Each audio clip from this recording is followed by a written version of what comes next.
Ei, gente, tudo bom? Hoje é dia do Fissurar é Preciso, sobre a Defensoria Pública do Amazonas e com 3 defensores públicos incríveis de lá. A Carol Braz, o Maurílio Casas Maia, o pessoal tá chegando aí, e a Carol Santos. Opa, a Carol chegou. Vou te mandar um convite para se tu recebeu aí. Oi, Silvia! Ó, Carol também, Carol Braz. Vou te mandar aqui, Carol. Tá faltando o Maurílio. Oi, tudo Olá, certo? tudo bem? Boa noite. Boa noite. Tá me esperando o resto do povo entrar aqui pra Acho gente. que a Brad entrou agora. A Silvinha tá aí também. Oi, Carol! Oi, Carol. Vocês são as Caróis do Amazonas.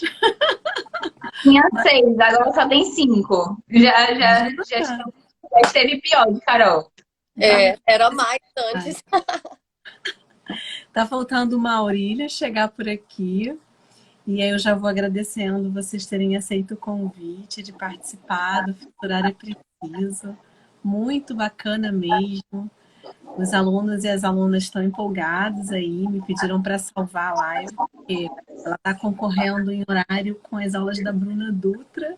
Então tem um pessoal se preparando com as aulas e depois vai assistir, mas assim, estou muito feliz de vocês terem topado. É muito importante a gente poder falar e conversar com quem está atuando, né, no front aí do Amazonas mesmo. Maurílio, deixa eu ver aqui, ó. Pronto. Mandei para ele o convite, tá chegando.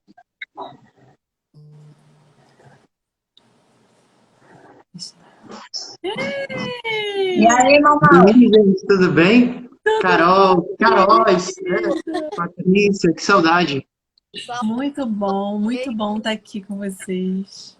Eu tô de Primeiro, vídeo, mas Maurílio, tenho que te agradecer, porque assim, esse Fissurar é Preciso saiu assim tão interessante com a Carol Braz, com a Carol Santos, com você, porque você é que chamou as meninas para cá também, comprou a ideia do Fissurar, que tem a ver com a proposta da gente pensar em fendas democráticas por dentro do sistema de justiça, a partir do nosso atuar, do nosso defensorar, cada uma no seu órgão de atuação, e pensar, assim, conversar um pouco sobre a Defensoria do Amazonas, mas olhando para quem hoje está fazendo prova, mas que amanhã vai estar nas trincheiras ao nosso lado, né? Ao lado concretamente de quem está na DPAM, mas a gente faz parte de um grande grupo dos defensores e defensoras do Brasil, né? Então, muito obrigada, primeiro de tudo, por terem aceito aí o convite, que é muito especial. Eu soube que Carol ganhou prêmio no Vale, que tá mó bafafá, que Carol, a outra Carol Santos trouxe várias dicas e Murilo, né, que é prata da casa da Defensoria do Amazonas, é o grande autor intelectual do Custos Vulneráveis, que a gente estuda tanto, pratica tanto, pensa, né, uma atuação da Defensoria que extrapola e o fazer diretamente com o Poder Judiciário, de modo que eu queria escutar vocês, a palavra é de vocês e eu quero muito que possa ser fluida, possa ser uma conversa bacana, mas olhando para essas pessoas, né, que depois vão segurar, né, vamos dizer assim, na lead e vão ter que continuar dando conta, né? E tem essa coisa da internet faz com que pessoas do Brasil todo prestem concurso para o Brasil todo. Não tem mais aquela coisa bairrista, né? Que tinha os concursos da minha época de 20 anos atrás. Hoje você vê gente do Brasil todo fazendo prova para a Defensoria Pública, né? Do Amazonas. O Johnny teve aqui com a gente, falou que ele, como carioca que foi para o Pará, ele precisou se amazonar. Então, assim, enfim, queria ouvir vocês mesmo muito. deixar as meninas começarem aí, né? Acho que a pauta da Carol com. Não sei se a Carol topa, eu acho que começar pelo Prêmio Inovar ia ser muito legal. Bom, E, ó, beijo, meninas. Feliz de ver vocês. Que legal te ver, Maurício. A gente fica com saudade, encontra no dia a dia, é bom ver a Carolzinha. Dia desse de madrugada, eu estava aperreando ela, pedindo uma beca para fazer um júri. Fazia tanto tempo que eu não fazia. E aí participamos, né, como assistente da habitação, num caso de tentativa de feminicídio. E foi boa a participação, mas é uma situação bem triste. Eu digo assim, a gente não consegue ignorar, porque é algo tão pesado. Carol tá dando retorno. Deixa eu só sugerir que a gente pode fechar o nosso áudio. Quando a gente não estiver falando, eu acho que dá menos retorno para a Carol. Só se melhora. Não sei como faz isso, mas vou tentar. É só apertar no microfone, Carol.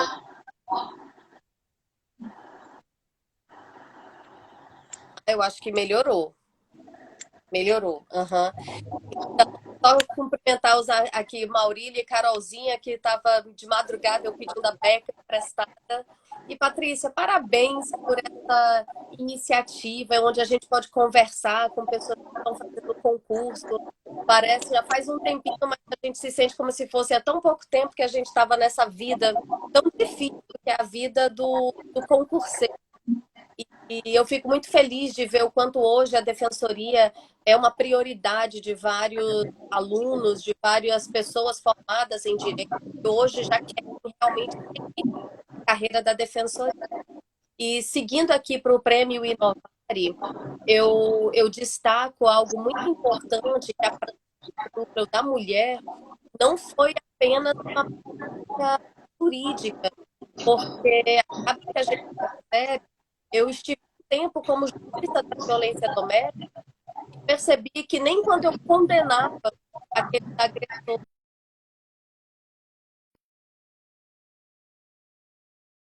o problema é muito social. Então, aí quando eu voltei para a defensoria, eu disse, não, na defensoria eu vou focar na parte jurídica e também transformar a vida dessas pessoas com o trabalho social. Então, conseguimos aqui na Defensoria do Amazonas ter uma equipe psicossocial. Nós temos hoje uma assistente social e uma psicóloga que faz o acompanhamento desse projeto que nós iniciamos em 2018. Então, já temos acompanhando famílias de vítimas de feminicídio consumado, ou seja, quando houve a morte dessa mãe, ninguém para perguntar como ficam as crianças.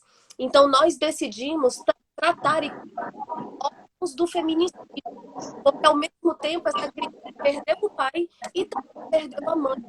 Então, fomos atrás dos processos, fizemos uma busca dos processos de feminicídio, separamos os consumados, porque aí aquela criança não tinha mais a mãe, e iniciamos o acompanhamento integral, tanto a parte jurídica, de resolver a guarda, a pensão, fazer o tribunal do júri como assistente da acusação. Uma colega chamada Polina também fez parte desse projeto, no meio do projeto, quando eu ia fazer um pouquinho da defensoria, ela ajudou o projeto enquanto eu estive fora. Fez um feminicídio, participou do júri de um feminicídio, doutora Vieira, e agora que eu voltei, estou dando continuidade ao processo, né, a esse projeto, e fica com o Prêmio Nacional, porque a esperança é que a gente possa multiplicar essa prática, possa tirar esses órfãos que hoje estão em total invisibilidade, porque existe para as mulheres, mas não existe nada voltado para essas crianças órfãos. Então, o reconhecimento desse trabalho da Defensoria Pública no Prêmio Inovare é muito importante para que possamos realmente estabelecer políticas para essas crianças. Nossa, agora que a Carolzinha saiu do áudio, melhorou muito para mim. Eu acho que talvez seja o áudio dela que estivesse aberto. Que para mim a Carol não tá, a Carol tá paralisada. Rodando, para mim também. Aí melhorou. Era isso. Eu acho que o áudio dela estava aberto. Pois é, enquanto ela tá saindo e voltando, eu vou prestar atenção aqui.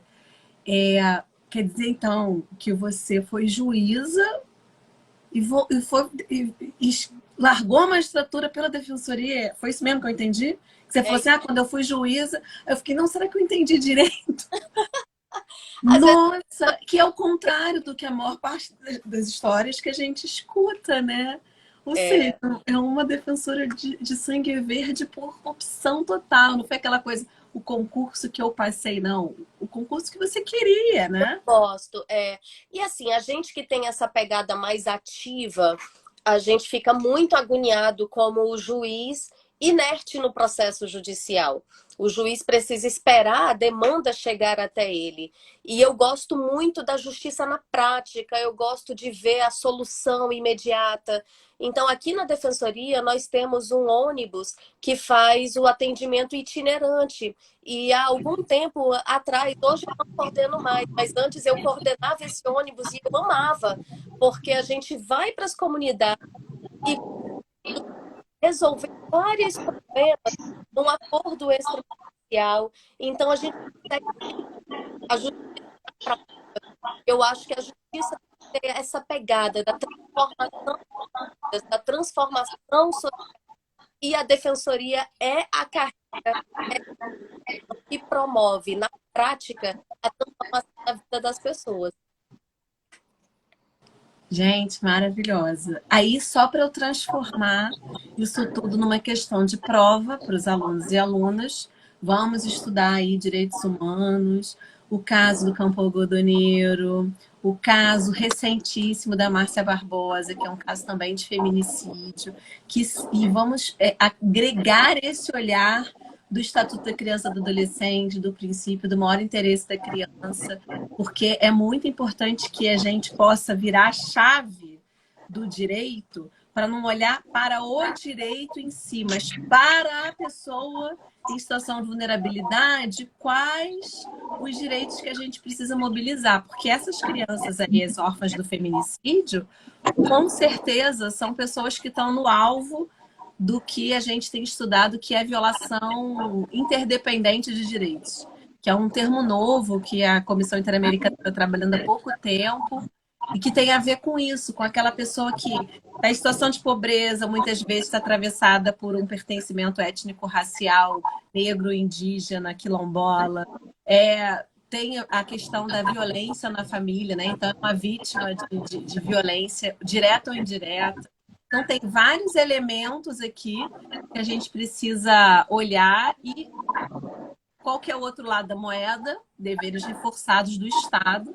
E a Defensoria do Amazonas está fazendo um trabalho que é digno de ser replicado, né? Porque é muito maravilhoso, muito maravilhoso. Olhar para essa pessoa que, vamos dizer assim, na equação lá da violência, é sempre aquela que a gente vai escondendo, né, debaixo do tapete. E olhar para essa criança como aquela que sofreu uma violência direta. Não está dando para ouvir?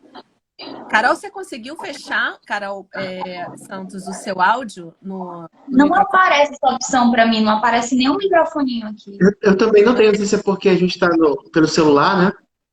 Mas eu também O estou celular pelo não celular. aparece.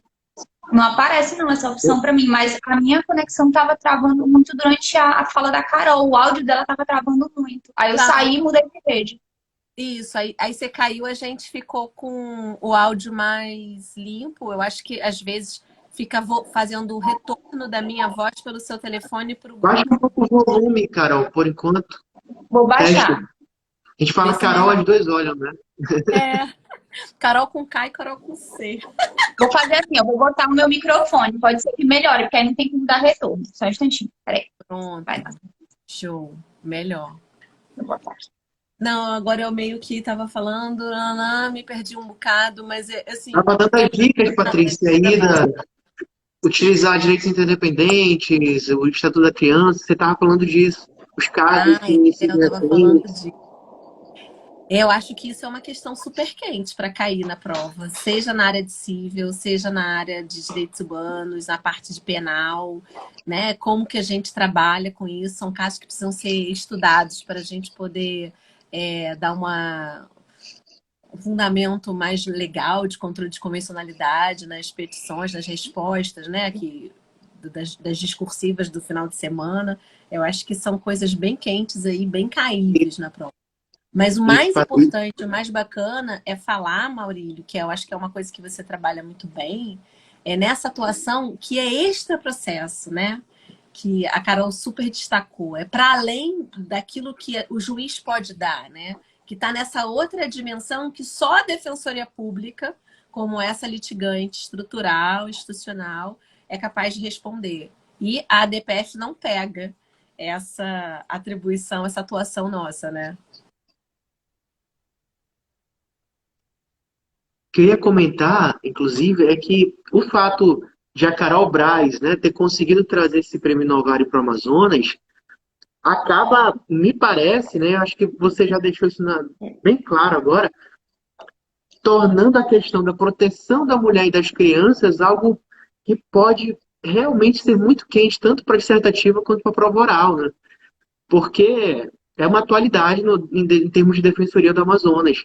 Então, o potencial dessa temática que correlaciona a defesa da mulher, defesa da criança em situação de risco e de vulnerabilidade, me parece uma das grandes apostas aí, principalmente graças a essa vitrine, né, que a nossa amiga Carol Braz conseguiu abrir para a Defensoria Pública do Amazonas e para a Defensoria como um todo, né, onde nós temos aí trabalho forte com as mulheres e com as crianças.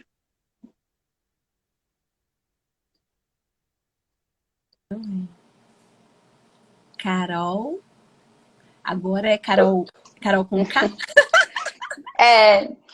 Passei um tempo, né, rechaçando essa alcunha, porque depois do último Big Brother não ficou tão legal, né? Mas ela já foi descancelada, tá tudo certo já tá tudo bem. Melhorou o áudio com o fone, gente? Gente, beleza. Perfeito agora, obrigada. Tá, beleza, eu troquei de rede e botei o fone para melhorar, para ver se dava uma melhoradinha aí.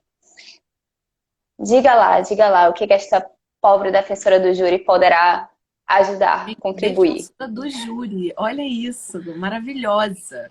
Presta atenção, eu quero que você conte, entendeu? Conta do Amazonas, conta da sua prática, de como é que é ser essa potência em forma de gente, vestindo uma beca tamanho PP. Tá, eu sou do Ceará, né? Então eu vim para cá, pro Amazonas, eu me amazonei, acho que muito antes de vir parar na Defensoria Pública, porque eu tenho a minha família de imigrantes, então migraram do Ceará pro Amazonas através de tios e tal, e a família foi se reunindo aqui como uma forma de obter prosperidade, conseguir estudos, etc., numa época lá de 40, 50 anos atrás, né? Então, eu sempre, de alguma forma, cresci ouvindo falar do Amazonas, ainda que eu não conhecesse, tenha vindo para cá, basicamente, assim, na época do concurso, né? Mas eu me encantei. Assim, foi um lugar que eu acho que a minha alma já tinha estado ou sentiu que era o lugar de estar, sabe? Assim, mesmo tendo feito outros concursos, passei em outras 3 defensorias, 2 no Nordeste, mas eu quis ficar aqui porque era realmente o lugar que meu coraçãozinho verde, né, achou o seu lugar aqui no meio da floresta. Então, fiquei por aqui, passei pelo interior, como todos nós, né, passamos pelo interior no começo da carreira, que é uma coisa que todo mundo que me manda direct, assim, perguntando do concurso, fica, ai meu Deus, o interior, e como é que é? Nossa, é uma experiência valiosíssima, valiosíssima. A gente, do nosso concurso, a gente teve a oportunidade, assim, eu fui a primeira defensora de uma cidade, assim, nunca ninguém vai poder dizer, eu fui o primeiro defensor de tal lugar, eu fui, né? Então a gente abriu portas, a gente aprendeu que defensorar não é só fazer petição, ir em escola dar palestra, ver reforma de obra da prefeitura que pode estar sendo superfaturada, discutir questões, chegar no gabinete do prefeito e querer falar sobre um pedaço de estrada que precisa ser melhorado para que crianças possam chegar à escola que não estão conseguindo chegar, não estão tendo acesso. Assim, tudo isso faz parte da nossa atribuição, sabe? Então, esse primeiro momento do defensor chegar no interior e começar a sua vida, né, no interior, ele é incrivelmente rico. A gente consegue fazer tanta coisa, a gente consegue ser tão próximo da comunidade, a gente consegue fazer a diferença na vida das pessoas, sabe? Naquele pai que chega para conversar com a gente, que quer um aconselhamento, que o filho tá um pouco, né, tá naquela fase meio rebelde, que ele não sabe muito bem o que ele pode fazer, o que ele não pode fazer. Tudo isso a gente ajuda, conselhos matrimoniais, quero separar, quero ficar junto, o que quero fazer, né? Então a gente tem uma atuação incrível, assim, muito, muito, muito além do pedaço de papel, sabe? Então acho que essa é a primeira lição que a gente precisa aprender. E o interior, para a gente, tem essa potência, né? De trazer esse pé no chão, essa vivência mais próxima das dificuldades das pessoas, né? Às vezes a gente ainda... Quem teve dificuldade, eu, por exemplo, estudei em escola pública durante uma parte da minha vida, mesmo quem não teve as condições 100% privilegiadas, nós ainda somos todos muito privilegiados. Então, a gente consegue ver outras dificuldades que na nossa rotina a gente não via. Então, esse olhar a gente consegue ter com a carreira, e principalmente nesse primeiro momento, que a gente ainda não encarnou um papel. A gente pode escolher que tipo de defensor que a gente quer ser, né? E dar o nosso melhor e ser o melhor defensor possível. A gente se constrói enquanto defensor. E aí passei por algumas lotações na capital, peguei uma vara de família, né, uma vara exclusiva da defensoria, trabalhei durante um tempo na família, mas o meu lugar, assim, é o Tribunal do Júri, é onde eu gosto de trabalhar, é onde eu realmente me sinto super bem e briguei muito para que hoje, por exemplo, tivesse uma atuação como a da Carol, fazendo assistência de acusação, porque como eu atuo diariamente na defesa do acusado, é um papel muito ingrato para mim ter que assumir a assistência de acusação na vara onde eu atuo, né? Quando chega assim o promotor, o juiz fala assim para mim: poxa, doutora, meu sonho é lhe ver na assistência de acusação. Tudo que a senhora disser vai ser usado contra a senhora depois, né? Então, assim, não é um papel que eu possa assumir na vara onde eu atuo, né? Então, queria muito que a gente tivesse isso que agora a gente tem na pessoa da Carol, que faz essas defesas incríveis, né, nos casos de feminicídio. Então, o meu desafio trabalhando no júri, e aí a dica para o pessoal do concurso: estudem o procedimento específico do Tribunal do Júri, os artigos específicos do Tribunal do Júri, porque é um erro muito comum em peça discursiva a pessoa tentar fundamentar a peça do júri com os artigos do procedimento comum ordinário, então isso perde ponto, você vai pedir uma coisa que não é pedível, né, no processo. Então, assim, fiquem de olho, o Tribunal do Júri sempre cai em prova de defensoria. E o nosso desafio na atuação criminal é não tratar aquele réu como mais um réu, né? É tentar entender as particularidades de cada caso, e a gente lida com situações as mais difíceis, assim, questões de pessoas com transtorno mental, que acabam, né, por falta de medicação, por falta de acompanhamento médico, acabam praticando algum fato, inclusive contra pessoas da própria família, e ficam bem abandonadas porque a família não sabe nem sequer de volta em casa, porque não sabe se aguenta aquela rotina, aquele cuidado, tudo isso, né? Mães, mulheres com filhos pequenos, encarceradas por terem se envolvido em alguma situação, por terem um companheiro envolvido com algum crime e acabaram sendo também, né, levadas ao cárcere por causa disso, né? Então a gente enfrenta diariamente situações que exigem que a gente tenha esse olhar mais sensível, mais apurado para a prática criminal, né? Então eu adoro o Tribunal do Júri, sou muito feliz onde eu atuo, graças a Deus, vou ficar até me aposentar bem velhinha na compulsória, assim, sendo expulsa de lá, mas realmente achei o meu lugar no Amazonas e achei o meu lugar dentro da defensoria, e todo mundo que for aprovado vai achar o seu lugar também, porque tem espaço para todo mundo, tem lugar para todo mundo que queira trabalhar, que queira fazer diferença, que queira arregaçar as mangas. Então a gente está de braços abertos para receber os nossos futuros coleguinhas, inclusive Caróis, né? A gente queria botar uma regra no edital para não poder entrar mais na Carol, mas não conseguimos, tá tudo certo. Se chegar a Carol, a gente dá um apelido para a pessoa, tá tudo bem, tá tudo bem. Ai, que delícia de depoimento, de tudo. Eu até anotei aqui. A gente se constrói enquanto defensor e defensora. Eu super concordo. O meu professor de faculdade, que é um defensor incrível também, foi um dos culpados de eu ter escolhido a defensoria, é o Zé Augusto Garcia. Ele foi, inclusive, homenageado na minha turma de 99, e ele me vai para a cerimônia super formal, né? Eu estudei na UERJ, então, numa época, né? Fui aluno de uma opção de direito, estava fazendo umas certas besteiras aí no STF, mas, assim, também do Zé Augusto Garcia, ele me vai para a cerimônia de colação de grau com a camisa, porque ele é um flamenguista roxo, com a camisa do Flamengo por debaixo do terno, e em um certo momento lá ele mostra que tá, né, saudações rubro-negras e tal pra gente. Mas ele fala numa defensoria, que é uma instituição em construção, que pede passagem. E você na verdade, assim, falou de uma forma mais doce o que ele vem dizendo há muito tempo, né?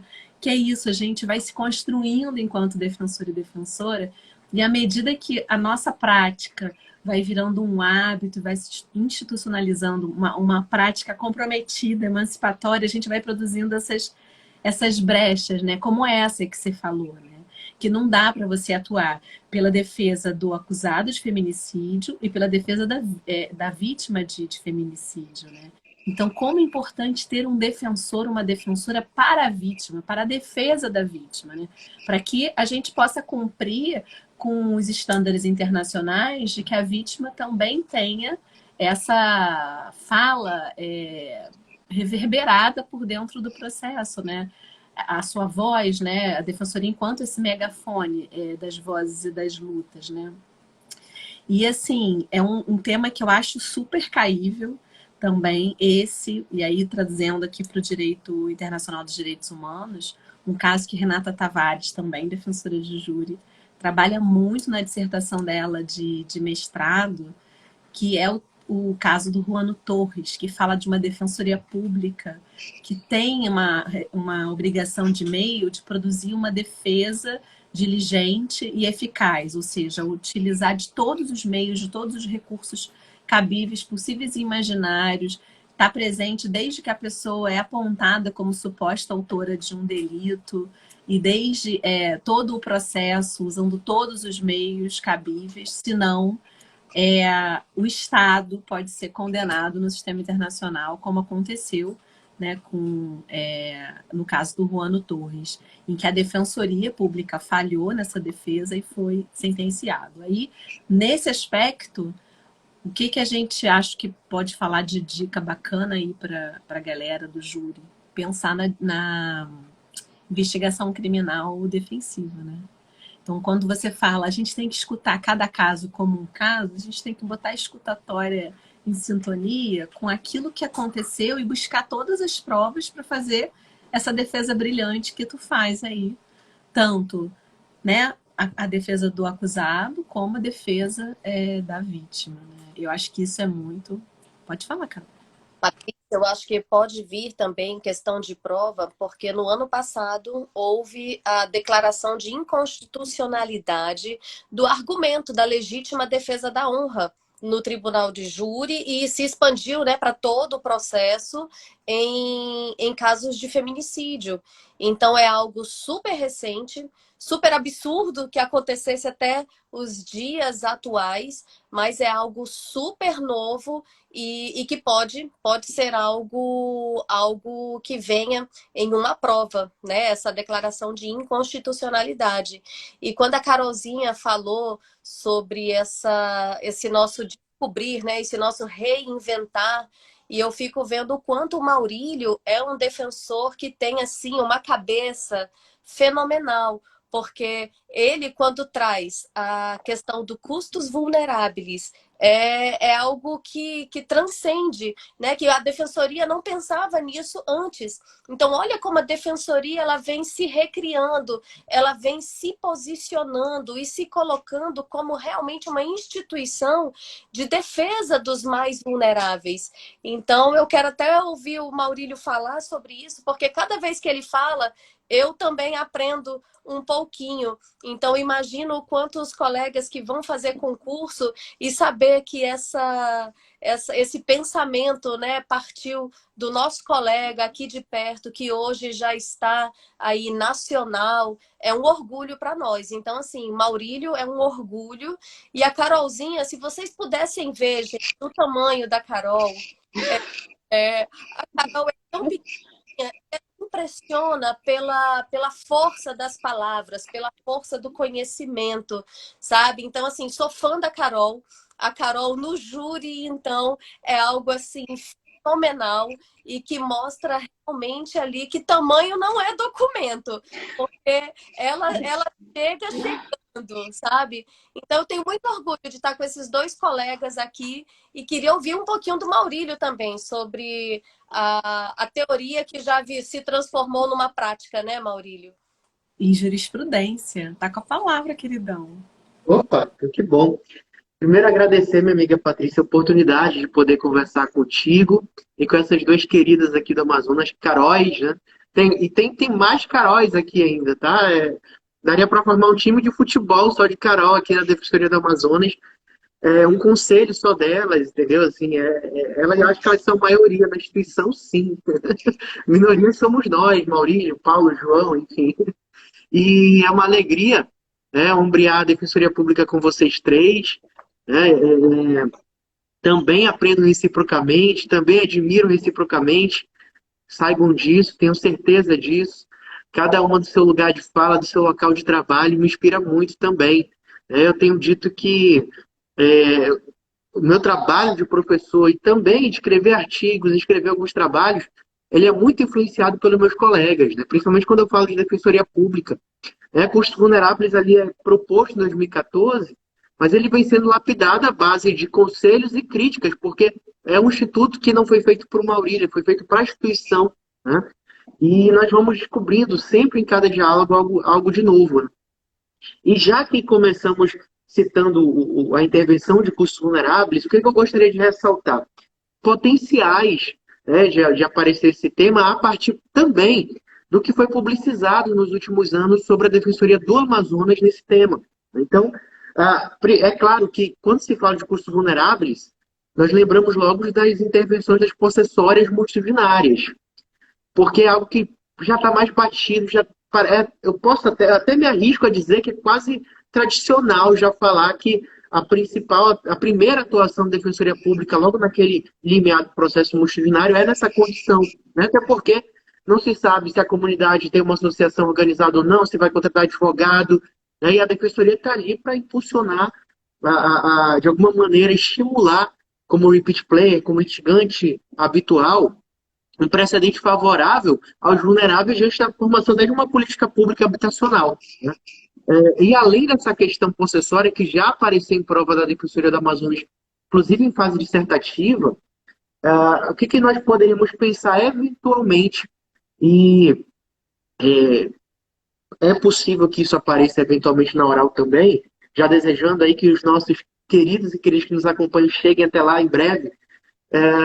Nós temos o primeiro caso noticiado no Brasil de intervenção de um defensor geral em paridade com o Procurador-Geral de Justiça aqui no Amazonas, em revisão criminal. E isso foi amplamente noticiado, inclusive no site Conjur, nós temos o inteiro teor se encontra ali super bem fundamentado. O próprio Franklin, nosso amigo aí do Rio de Janeiro, comentou na época que era, até então, e eu acho que ainda segue dessa maneira, me atrevo a dizer isso, como uma das mais bem fundamentadas decisões sobre o tema. E, repito, está disponível no Conjur, mas quem precisar, se você precisar que se algum aluno pedir também, avise a gente que a gente consegue.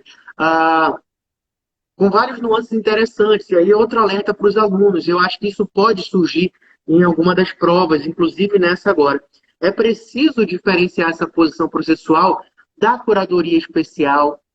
Tá? Para quem estuda, parece que está muito claro, mas assim, nós encontramos decisões misturando os institutos, encontramos decisões que indeferem intervenção de custos vulneráveis com fundamento, por exemplo, em não caber curadoria. São pressupostos e requisitos diferentes, atuações diferentes. Precisamos diferenciar em relação ao amicus curiae, o amigo da corte que tem as limitações recursais. Então, se você confunde a figura interveniente autônoma da Defensoria Pública com o amigo da corte, você trava a defensoria na hora de recorrer, já que o amigo da corte é uma intervenção que não garante, em certos cenários, recorribilidade ampla, que é pressuposto para uma assistência jurídica integral que a defensoria deve à comunidade, à coletividade, ao grupo, ao indivíduo, enfim. Outra confusão que também tem acontecido A Luciana está perguntando qual foi o caso. Em revisão criminal, intervenção da Defensoria Pública aqui no Amazonas. Você pode procurar no Conjur, né, Cursos Vulneráveis, Amazonas, revisão criminal, que eu acredito que você acha pelo Google mesmo.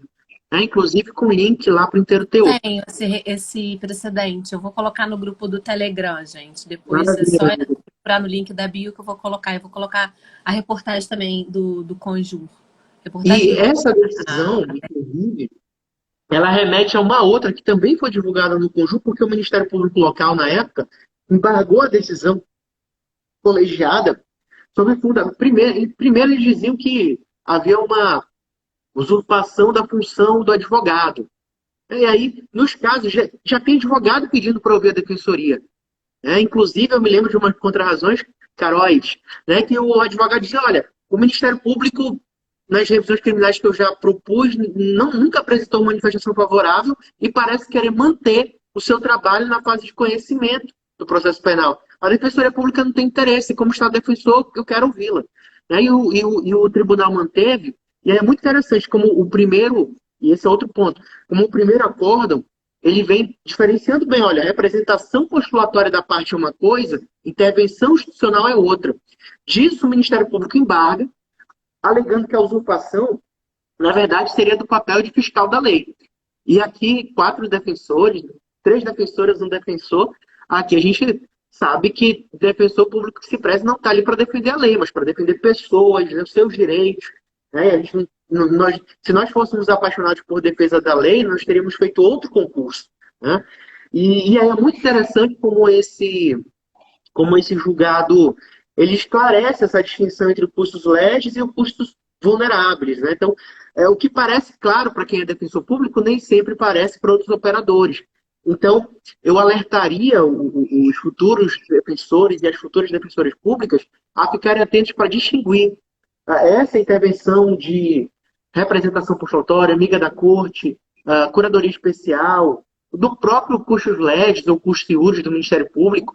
E algo também muito novo que pode aparecer a qualquer hora em algum concurso, que é a figura do defensor da criança.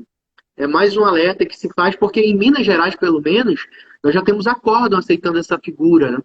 Já que a criança ela não pode ser uma marionete, um objeto da vontade do Ministério Público, da própria Defensoria Pública também, no juízo. Né? Então, a criança teria, sim, autonomia para falar por meio de um representante. Né? E isso é inspirado num instituto chileno e também argentino, chamado Abogado del Niño. Então, o defensor da criança é algo também para os futuros defensores e defensores públicos ficarem atentos aí, que isso pode aparecer. Só para não deixar de dar dica, minha amiga, mas se quiserem perguntar mais alguma coisa também, fique à vontade, mas hoje foi divulgado, por exemplo, o Tribunal de Estado do Amazonas concedendo segurança para a Defensoria Pública do Amazonas para garantir a prerrogativa de requisição. Esse é um tema quentíssimo por conta do vindouro e breve julgamento que vem por aí do STF sobre o tema. Eu apostaria nesse tema também. Se não cair agora, quem sabe na prova oral. Apostaria também em outros temas que a Defensoria Pública foi pauta, por exemplo, no COJUP, que é a questão dos honorários da Defensoria Pública, honorários defensoriais diante do Estado, no mesmo nível federativo.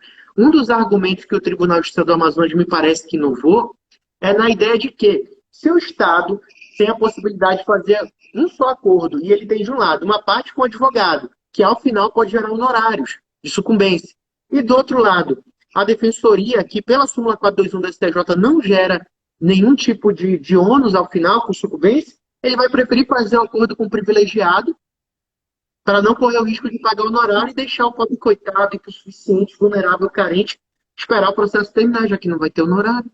Então, como essa interpretação do STJ desestimula o próprio artigo 3º do CPC, que diz que juízes, promotores, defensores, advogados e demais agentes do processo devem estimular o acordo. Então, são temas que estiverem em pauta, e eu finalizo com o último, que é da violência obstétrica. A Defensoria Pública tem um grupo de violência obstétrica, um grupo de trabalho voltado para esse tema. A Defensoria Pública, inclusive, por esse grupo de trabalho, anos atrás, conseguiu ingressar. Olha que coisa curiosa, né? não encontraram a vítima, contudo, supostamente esse médico teria praticado diversas condutas de violência obstétrica, existiam vários processos penais. Incrivelmente, ele nunca tinha sido afastado do serviço público, então ele continuava a praticar na rede pública violações contra hipossuficientes, contra mulheres vulneráveis em estado de parturiência. E o que aconteceu? A Defensoria Pública foi um processo civil, foi um processo penal, ingressa. Esse caso é muito curioso e muito raro. Posso te mandar o link depois para os seus alunos conhecerem. A Defensoria Pública acaba sendo admitida como assistente de acusação, assistente do Ministério Público, para pedir uma coisa só, que era o afastamento, ela só queria isso, o afastamento daquele cidadão que causava as lesões múltiplas a várias mulheres, né, uma coletividade de mulheres vitimadas de violência obstétrica, afastá-lo dessa função pública, onde ele lesionava supostamente mulheres. Né? Esse caso ele teve muita repercussão na época, né, porque não se entendia como esse médico nunca era afastado. E aí a última dica, né, que é algo que é esquecido, relacionado a esse tema. O artigo 80 do Código de Defesa do Consumidor, ele fala expressamente que os legitimados do artigo 82, inciso 3, que inclui a Defensoria Pública na interpretação do STJ, podem ser assistentes do Ministério Público e podem propor ação penal pública subsidiária da pública. Já havia a Defensoria Pública propor ação penal pública subsidiária da pública com base no 80? Não, não vi. Esse caso é o que mais se aproxima. Aí você pode falar, Maurílio, mas aí não era um caso de consumo, né? Não. Só que, assim, o Franklin tem um texto sobre isso, eu posso até mandar para você também, muito interessante. O Patrick Cassicedo, que é examinador dessa prova, tem um outro texto em que ele fala para a defensoria ter cuidado com essa legitimidade, porque isso pode alimentar ainda mais o punitivismo.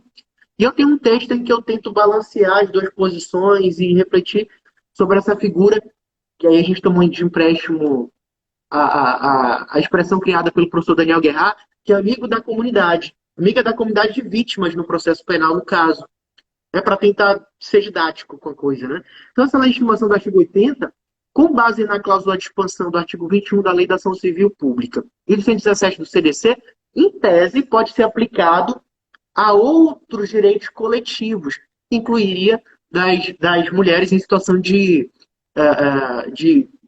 violência obstétrica, enfim.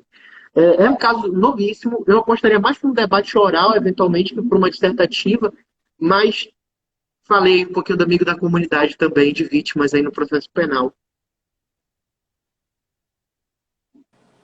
Nossa, muitos desafios, né? O Maurílio fez um checklist enorme, assim, e ainda trouxe muita coisa nova que está em debate, porque a mente do Maurílio não para, né? Em nenhum momento ela não silencia, e ele tem essa habilidade de colocar em palavras de modo organizado esses pensamentos. Eu acho que esse é um tema incrível, talvez não necessariamente na discursiva, mas eu acho que para oral, e um desafio para a gente, enquanto defensor e defensora, para ir buscando esse equilíbrio, né?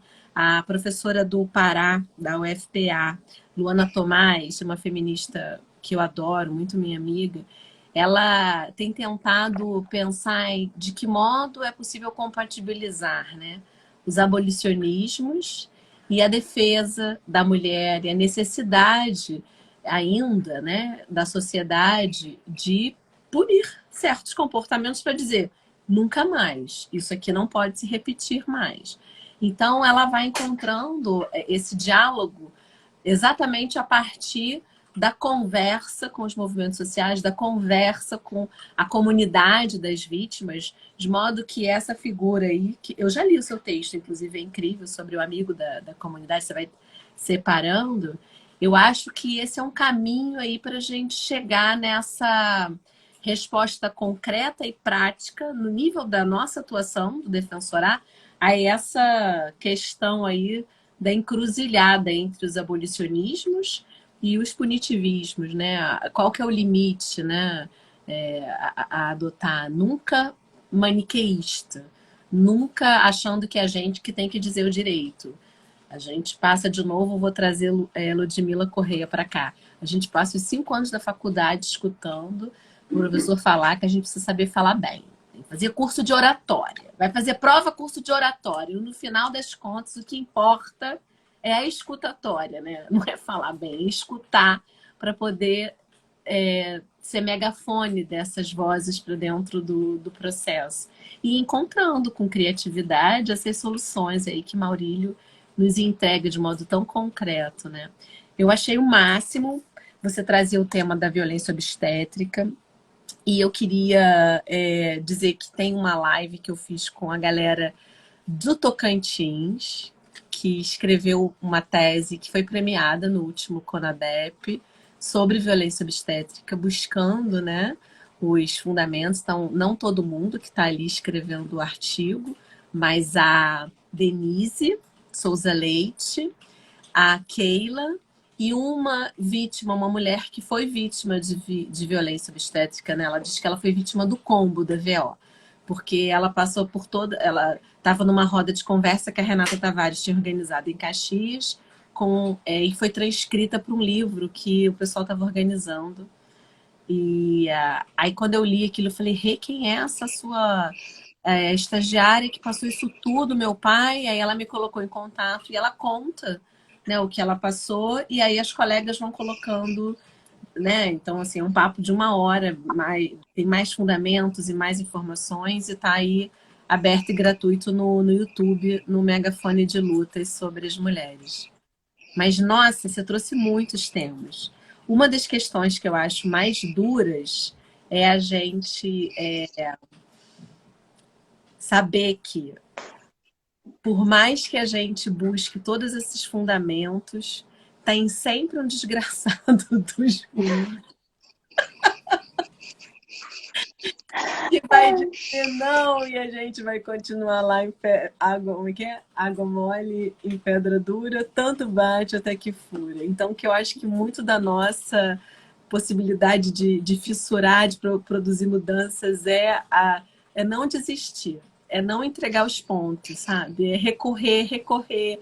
Ah, mas não tá vendo, tá perdendo, toma, vai ter uma hora que vai mudar e continuar, né? Você vê, Carol, o trabalho que você faz hoje, quanto tempo que está na sua cabeça, quanto tempo você está tentando, quanto tempo você está pedindo, quanto tempo você está... Até que, né, começa com uma coisa, uma ideia doida, porque aquela mulher lá fica inventando moda e tal, até que aquilo se institucionaliza e ganha a chancela do... E como é importante um prêmio Novare, porque aí, olha, tá vendo? A gente tem mesmo que fazer isso. Isso é nossa tarefa. Isso não é exceção e agora ninguém mais pode acabar com esse negócio. O dia que você não estiver mais fazendo isso com outra pessoa, o trabalho há de continuar, porque isso não é um trabalho seu, é um trabalho da defensoria. Então, eu queria muito assim, ouvir também o que vocês acham disso, porque eu tenho 20 anos de defensoria. E quantas vezes eu não ouvi, você fica arrumando moda, Patrícia? Para que você está conversando com as testemunhas, com o acusado antes, com a família do acusado? Mas para quê? Eu falei, agora tem nome esse negócio que eu sempre gostei de fazer, chama investigação criminal defensiva. Mas até alguém inventar esse nome, você era aquela pessoa doida que ficava inventando, perdendo tempo, fazendo... Então, assim, o quanto que é importante a gente sair do terreno da exceção, o quanto que a chancela de um prêmio mostra que esse é um trabalho a ser replicado para o Brasil inteiro, e o quanto que assim, o Custos Vulneráveis, que foi uma tese que você encontrou, que está em transformação, que está sempre melhorando, hoje foi apropriado, porque você é muito generoso, né? Então, assim, as suas ideias não são só suas, são para a defensoria. Então, aquilo se espalhou no Brasil inteiro como uma possibilidade de solucionar diversas questões de direito de defesa. Então, o quanto que não é mais uma exceção, é coisa doida aquele menino lá, tal de Maurílio. Não, é um negócio assim, é institucional. E o quanto que isso é que vai criando essas fendas aí democráticas, né? Mas o desafio é pensar enquanto gestor. O tempo que você leva, Carol, para resolver um caso daquele menino, daquela menina, que tem que conversar com a rede, tem que articular a rede. A Carol, posso falar, Carol? A Carol Santos estava trazendo. E quando a pessoa tem uma questão de transtorno mental, tem que articular com a rede, o tempo que você leva fazendo um montão de mediação para evitar o processo judicial é um acordo. Entra na tua estatística 1. Então, assim, a gente ainda não tem, eu sinceramente acho que a gente precisa desenvolver indicadores dessa atuação, sabe? Essa atuação extrajudicial, essa atuação que mesmo que se transforme numa petição de custos vulneráveis, de intervenção de custos vulneráveis no processo. O quanto que aquilo te demandou de reunião com a comunidade, de diálogo, de sentar em roda, em rede, o quanto que isso a gente não está computando. Isso é trabalho, é tempo de ligações. Como que a gente transforma isso num indicador da atuação defensorial, sabe? Eu acho que isso é um desafio posto, né? Eu não sei o que vocês acham. Patrícia, só para dar mais um exemplo dessa nossa atividade louca, a gente, junto com o Maurílio, o Núcleo da Mulher fez agora um curso de defensoras populares, em parceria com a Escola da Defensoria, né? Com a parceria com o Maurílio.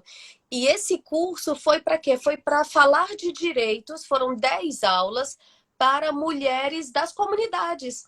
Mulheres que estão ali, uma ajudando a outra, porque eu tento pensar muito, eu disse, seria um sonho quando eu não tivesse mais essas mulheres vítimas no meu gabinete. O que eu quero é trabalhar também a prevenção. E essa prevenção se dá por meio do conhecimento. E uma das nossas atuações, uma das nossas dos nossos deveres institucionais, uma das nossas funções institucionais é a atuação em divulgação de conhecimento, né? A gente precisa ensinar, é a educação em direitos. Então, foi muito gratificante a gente ter aí, aqui no estado do Amazonas, a realidade local, ela é muito diferente do resto do país, onde o acesso à informação de mulheres que se encontram no interior do estado é muito difícil.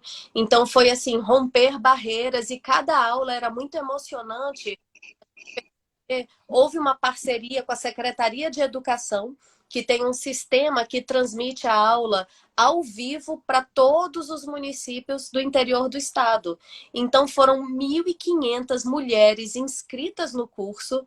E quando a gente estava dando a aula, parecia mentira que a gente estava interagindo com mulheres de Tabatinga, que é um local muito distante, de São Gabriel da Cachoeira, Manicoré, municípios pequenos, municípios onde ainda não chegou defensoria, e essas pessoas ali dizendo, meu Deus, quando é que vem um defensor para cá? Que bom que eu estou tendo a oportunidade de conhecer esse direito.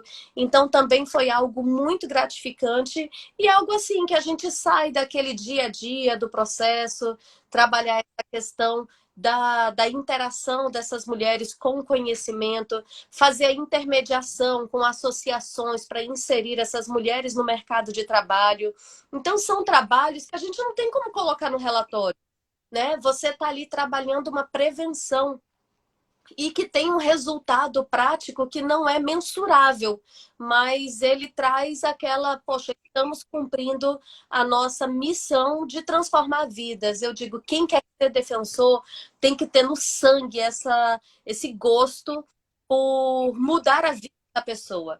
Porque nós temos essa possibilidade, nós detemos um conhecimento que precisa ser usado para melhorar a vida das pessoas. Então, é muito gratificante, ainda que nós não tenhamos, por enquanto, mecanismos para mensurar cada reunião com a comunidade, cada palestra que a gente faz, cada campanha educativa, cada audiência pública, que toma muito mais tempo do que o tempo da gente fazer uma petição do que o tempo da gente fazer um recurso. Então, são atividades realmente fora da caixinha, né, que a gente chama, mas que são aquelas atividades que trazem muita satisfação para nós, como defensores, de que realmente estamos ali fazendo algo diferente, mas algo que está efetivamente contribuindo para melhorar a vida das pessoas.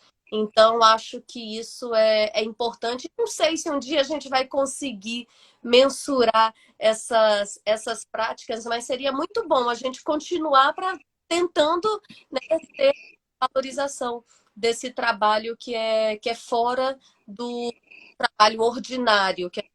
Mas eu espero que daqui a uns dias, Carol, Maurílio, isso se transforme em ordinário. Como disse, tanto vai, vamos fazendo, que vai chegar uma hora que quem chegar na defensoria já vai chegar com esse sangue também, vai estar todo mundo fazendo de tudo. Exatamente, esse que é o meu sonho verde. Isso abandone o terreno da excepcionalidade, que isso possa... Até, eu acho que a gente está sendo convocado para isso, né? Então, se a gente pegar essa DPF, que o pessoal está chamando de defensorias municipais, equivocadamente, né? Mas em que possibilita que advogados sejam contratados para atuação judicial, não se fala, nem se pode falar das outras questões que têm a ver com a arquitetura constitucional da defensoria, promoção em direitos humanos, sem expressão e instrumento do regime democrático, dessa dimensão, né, da mediação e da atuação promocional de direitos, que são dimensões que não podem ser tocadas sob pena de rasgar mesmo a arquitetura constitucional da defensoria. Então, eu acho que à medida em que a gente vai sendo cada vez mais convocado para essas tarefas, por quê? Porque essa atuação no processo que é importantíssima, que é nossa também, porque tem uma continuidade, enfim, por diversos motivos aqui, mas a gente está sendo empurrado para refletir sobre isso, refletir sobre essas outras dimensões da densificação do acesso à justiça por intermédio da defensoria, que a gente não pode demorar. Não pode continuar achando que a gente tem simplesmente que cumprir a pauta do judiciário, onde tem um juiz, tem que ter um defensor e um promotor. Eu acho que cada vez mais a gente está sendo convocado mesmo, não é nem convidado, é convocado a assumir esse mundo, essa atuação de educação, de orientação jurídica, de audiências públicas, essa atuação de participação em conselhos, diálogo com o conselho tutelar, em grupos de trabalho, elaboração de minuta de projeto de lei. Tem uma série de coisas que a gente não faz como se fosse parte do nosso labor, porque a gente também tem que apresentar estatística todo mês de quantos processos a gente falou. É isso. Não sei se na Amazonas é igual no Rio, mas assim, a gente tem lá um pedacinho de observações que você pode colocar essas outras coisas aí que você faz. Mas assim, isso não vira um indicador, porque isso não é nem computado, é só registrado para fim de corregedoria. Mas aquilo ali não entra em nenhum cômputo de uma atuação que é essencialmente a alma do defensorar, assim. Então eu sonho com essa defensoria também, Carol. Que um dia as pessoas já cheguem com esse sangue fervendo verde, né, Carol? Que falou que no interior é um máximo que a gente conversa, a gente é convocado. Sim, ser convocado, ser convidado a resolver esses problemas e ir lá e achar que tem atribuição mesmo, que é a nossa tarefa. Não posso, porque isso não é processo, não é comigo, empurra, né? Então tem um pouco isso. Mas eu queria, porque eu não sei o que vocês acham, Maurílio, mas eu acho que essa DPF também caiu muito na oral aqui do Rio.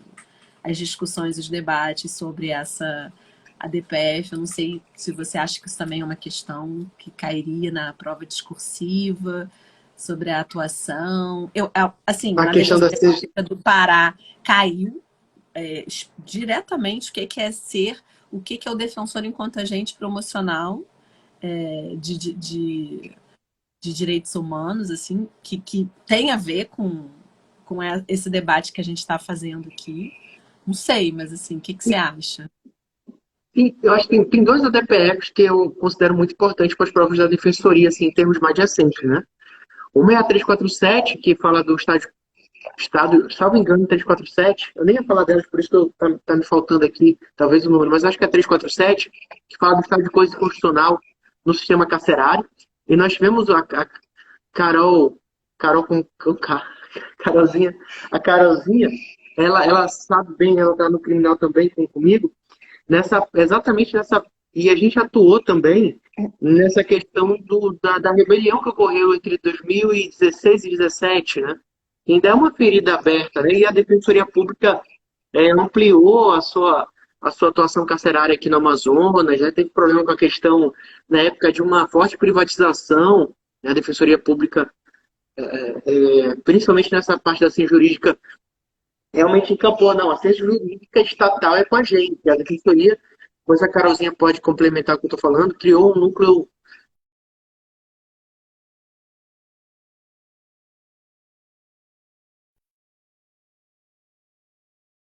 E tem o Theo, né, que deve falar com a Patrícia daqui a um tempinho também, tem o Diego, enfim.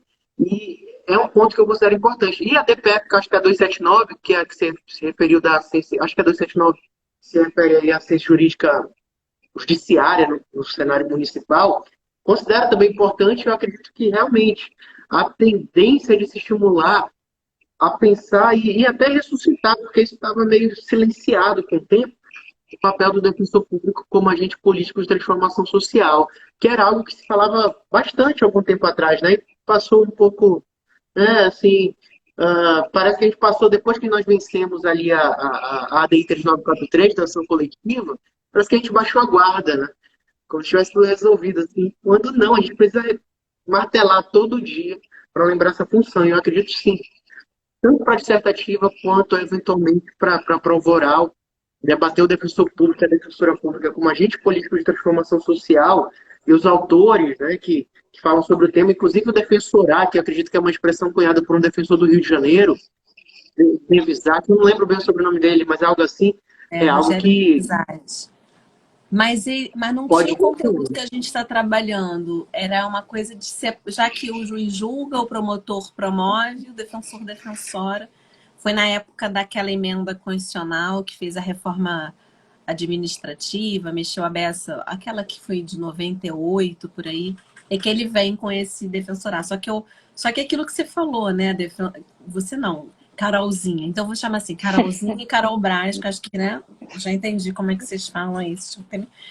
Como a Carolzinha falou que a gente vai se construindo defensor, eu acho que a gente tem se apropriado desse termo do Devisat, mas ressignificado, sabe? A gente tem ressignificado, até porque ele foi cunhado numa época que não existia. A emenda constitucional 80 veio muito depois, né? Então, esse termo ele foi sendo aprimorado. E Carolzinha, fala pra gente um pouco dessa história aí do sistema penitenciário do Amazonas, porque foi mesmo uma ferida que ficou aberta, né? E o juiz da execução daí é um cara super progressista, ele tá sempre aqui no Rio, falando um monte, o Valoar, e é um cara aberto a reconstruir. Então, assim, uma pessoa também que parece que se colocou muito na militância de que tinha que mudar, né? De que tinha que melhorar a atuação. Como que é por dentro daí da defensoria e a atuação em prol da defesa dos presos, das presas? A gente, desde que a gente chegou, né, no Amazonas, como eu falo, a gente, eu e o Malco do concurso de 2013, né, que a gente tomou posse em 2013, a gente ficou meio assim quando a gente chegou no Amazonas e viu que realmente essa estrutura de assistência jurídica era muito privatizada nos presídios. E a gente ficava, gente, mas como isso? Como isso funciona? Sabe assim, o como puede, né? Porque a gente tem essa visão de que a gente tem esse, entre aspas, e tem livros sobre isso, né, de uma colega defensora, dizendo que a gente tem um monopólio da assistência jurídica estatal. Nesse sentido de assistência jurídica prestada e custeada pelo Estado é para ser através da defensoria, né? E não essa verba que vai se dispersando e que a gente não tem muito como fiscalizar, como saber como está sendo aplicado e tudo. Então era um motivo assim de muita resignação para a gente, né? Mas infelizmente foi preciso que acontecesse o que aconteceu, né? O massacre e as rebeliões, enfim, que aconteceram aqui no Amazonas, para que a gente conseguisse galgar esse papel que sempre deveria ter sido nosso, né? De prestar essa assistência jurídica realmente no sistema prisional. E eu lembro muito que a gente teve um Defensoria Sem Fronteiras aqui quando aconteceu isso, né? E foi um momento de fortalecimento da figura do custos vulneráveis, porque muitos processos tinham advogado, mas não tinham pedido, não tinham um HC, não tinha nada, e a gente precisava entrar nesse processo e fazer um pedido para tentar, né, resolver a situação daquela pessoa. Então foi um momento de brigar pelo custos vulneráveis, mesmo quando os promotores se manifestavam lá dizendo que achavam incabível, porque a parte tinha advogado, enfim, a gente teve que brigar por isso, né? E é uma atuação que, quando a gente assumiu esse papel, a gente conseguiu melhorar o nosso diálogo interno, a nossa comunicação interna, a nossa investigação defensiva, da gente conseguir uma certidão provando que aquele réu do nosso processo estava preso na data do fato, e conseguir uma certidão da secretaria para isso. A gente conseguiu melhorar muito esse diálogo com esse fortalecimento dessa assistência prisional. Semana passada, eu pedi ajuda para conseguir a certidão de nascimento de uma criança que nasceu de uma mãe encarcerada. Então, olha que difícil é uma criança que já nasce na situação de presa. Essa criança tá presa. Ela é presa provisória junto com a mãe, né? Se for retirada de lá, a mãe não consegue prestar, né, o aleitamento materno. Então, que coisa, né? Que situação. Então, a gente consegue hoje essa assistência de um modo mais orgânico, né? Defensoria colaborando com defensoria de um modo mais efetivo. Isso é, assim, né, incrível. Então, assim, voltando para o pessoal da prova, né? E uma coisa que a gente falou dessa questão do água mole em pedra dura, tanto bate até que fura, a gente vai construindo essas possibilidades, né? Carol falou, Carolzinha chega no júri assim, assado, mas eu tenho um jeito. A pessoa, quando quer ser ruim, ela é ruim, mas quando ela quer ser fofinha, para ela conseguir o que ela quer pro assistido, ela é mais fofa ainda, né? Então, assim, com muito jeito, com muito trato, com muito diálogo dessa vara que eu atuo, a gente consegue construir essas pontes, sabe? Construir esse diálogo. Acho que tá muito ultrapassado e a gente bate muito, a gente fala muito sobre isso no Grupo Nacional do Júri, assim, tem muita gente que tem aquela visão, tem que ir pra cima, tem que brigar, tem que não sei o quê. Eu não quero isso, eu quero o resultado melhor pro meu assistido.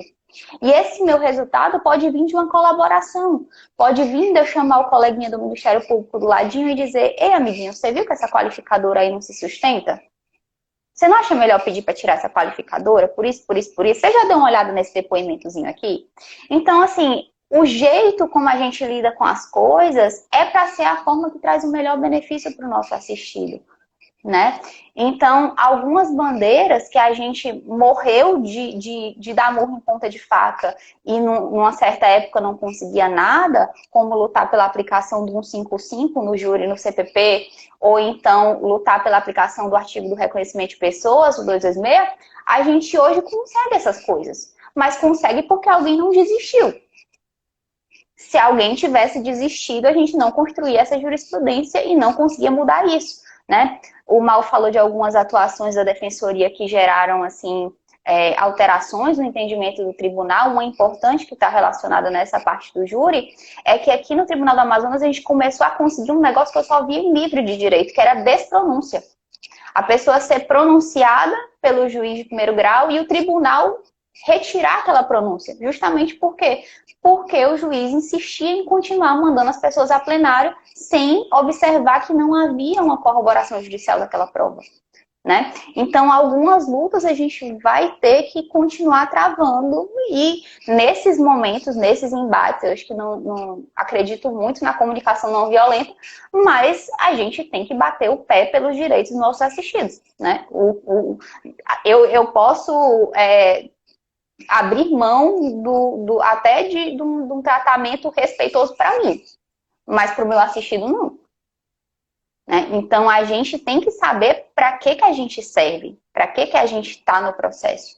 Né? E eu acho que qualquer pessoa que queira, né, e aí já puxando outro ganchinho para a prova, porque a minha especialidade é DH e Direito Institucional, qualquer pessoa que queira ser defensor tem que ser um ferrenho defensor do modelo público de assistência jurídica, né? Saber lá que a Organização dos Estados Americanos vem corroborando esse nosso modelo de assistência, vem elogiando esse modelo público de assistência.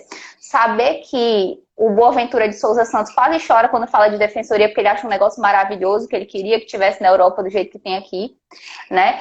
Então a gente precisa defender isso, porque a gente fala às vezes tão mal do sistema jurídico brasileiro e a gente tem algo no nosso sistema jurídico que é a defensoria, que é voltada para os mais vulneráveis, né? É voltada para quem precisa, é voltada para públicos historicamente marginalizados, né? A gente falou da violência obstétrica.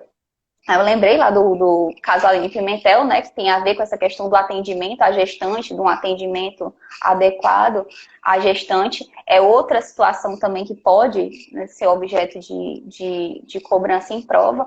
A gente aqui na Defensoria do Amazonas, faço parte, inclusive, de um grupo de trabalho voltado para a população LGBTQIA+.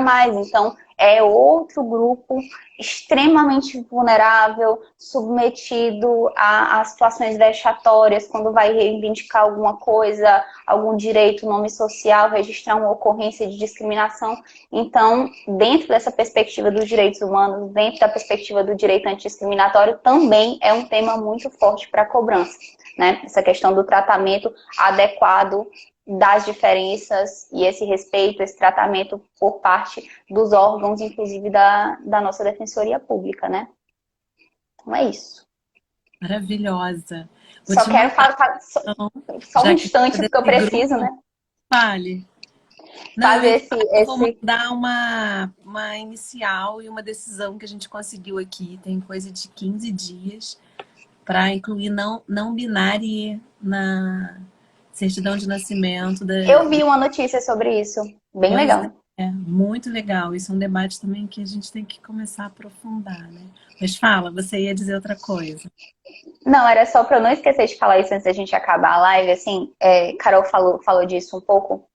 Uma coisa fantástica que eu sempre ressalto para todo mundo a respeito do mal, né, do Maurílio, a gente chama ele de mal aqui, que é a extrema generosidade, sabe? Eu acho que o mal é o maior exemplo que eu conheço na Defensoria Nacional, assim, daquela pessoa que acredita que não precisa apagar a estrela do coleguinha para mim brilhar, sabe? E eu acho isso, assim, belíssimo. Eu acho isso incrível, o fato de que ele está sempre apoiando as conquistas de todos os colegas, que ele incentiva todo mundo, que ele chama todo mundo para publicar, que ele tenta, sabe, incentivar para que a defensoria cresça junto. Então você percebe que isso é algo que passa muito além de qualquer vaidade, qualquer egoísmo, qualquer necessidade de aparecer. É porque ele acredita na defensoria, ele acredita na gente, ele acredita que a gente tem que ocupar esses espaços jurídicos e produzir mais, e falar mais, e mostrar o nosso ponto de vista das coisas, sabe?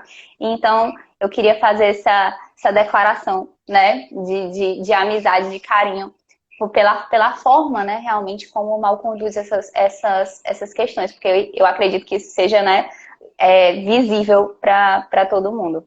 Eu concordo totalmente com o que você acabou de falar. Assim. Faço minhas as suas palavras, que é exatamente isso que eu sinto de Maurílio também. Gente, eu tô muito feliz com esse momento. Tá assim, quentinho.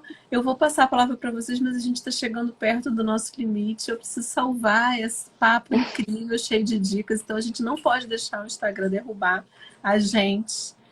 Mas assim, se vocês quiserem colocar alguma coisa, Maurílio, que ganhou um montão de elogio agora. Eu quero agradecer. Só agradecer a oportunidade. Carolzinha aí deu um jeito de terminar me emocionando aí, mas vocês três, as palavras de vocês me emocionam muito e me incentivam, né? Acima de tudo. Queria declarar uma coisa aqui, que eu não falei em lugar nenhum ainda aberto, né? Agora você falou, a mente do Maurílio não para, né? E fim do ano passado, tardiamente, pelo menos o meu psicólogo me avaliou, né? Fez várias sessões e diagnosticou TDAH, né, para mim. E aí é algo que eu descobri que nós temos estudantes de concurso hoje em dia que tem TDAH e se esforçam, tem que se adaptar a essa realidade, né? Então, eu aproveito para deixar essa mensagem de que não é impossível, né? Eu tenho uma cabeça que, por vezes, é acelerada, por vezes eu não me interesso, mas eu tenho hiperfoco em algumas coisas. Na defensoria, eu acho que é um dos hiperfocos aí que eu tenho também. E deixar esse pequeno depoimento e agradecer, né, a oportunidade de estar com vocês três, aprender, conversar, quem sabe um dia juntos para um chá, para um café. Né, vocês me orgulham muito também, me inspiram também. Beijo no coração, obrigado pela oportunidade. Só agradecer, Patrícia, que prazer estar aqui com você, com o Maurílio, com a Carolzinha. E cada vez a gente aprendendo um pouquinho mais. E espero que os colegas que vão aí fazer o concurso entrem com esse sangue verde, né, com essa vontade de defensorar no seu sentido mais amplo da palavra. E um prazer estar com vocês. Um beijo, parabéns e obrigada. Gente, eu amei muito, muito, muito. Carolzinha, Carol Braz. Agora, Maurílio, você vai virar mão mal para mim também, né? Afinal de contas, né? Descobri, né? Carolzinha Descobri. popularizou. Divulguei, joguei na rodinha seu apelido. Jogou na rodinha, não tem como agora. Eu super agradeço. Assim, foi um papo incrível, uma troca maravilhosa. Como que é especial poder conversar com colegas que pensam a defensoria a partir desse uso emancipatório do direito, promocional. Como que, assim, é bacana a gente poder ver que nesse mapão do Brasil enorme tem tanta gente que pensa como a gente, que a gente não é exceção aqui e ali, a gente tem que se juntar mesmo e ir procurando essas fendas democráticas aí, produzir essas fissuras. E que os novos defensores públicos e as novas defensoras públicas do Amazonas tenham vocês aí como inspiração total e sigam os passos de vocês três e a gente possa se encontrar nos Conadefs da vida. Porque esse ano tem Conadef. Esse ano tem Conadef presencial e a gente vai se encontrar. Todos nós estaremos lá para tomar esse cafezinho, um vinhozinho, né? Porque não precisa ser só café, né? Muito obrigada, maravilhosos, eu amei mesmo. Até a próxima. Jean, Tchau, obrigada pelo convite. Tchau, tchau.